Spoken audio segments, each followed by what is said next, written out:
Peluncuran 100 hari jelang Pornas ke-6 digelar di Geria Agung Palembang pada Rabu pagi. Hadir langsung Ketua Umum Komite Olahraga Rekreasi Masyarakat Indonesia Kormi Hayono Isman.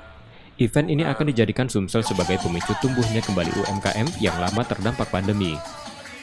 Dampaknya yang kita harapkan bukan hanya kebugaran, tapi penguatan ekonomi, di mana event ini kita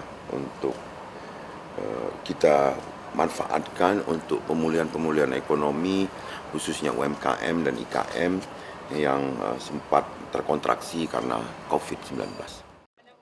Gelaran event olahraga nasional akan digelar di Sumsel pada awal Juli mendatang selama 7 hari, dengan 47 induk olahraga yang dipertandingkan. Tim Liputan, Kompas TV, Palembang, Sumatera Selatan.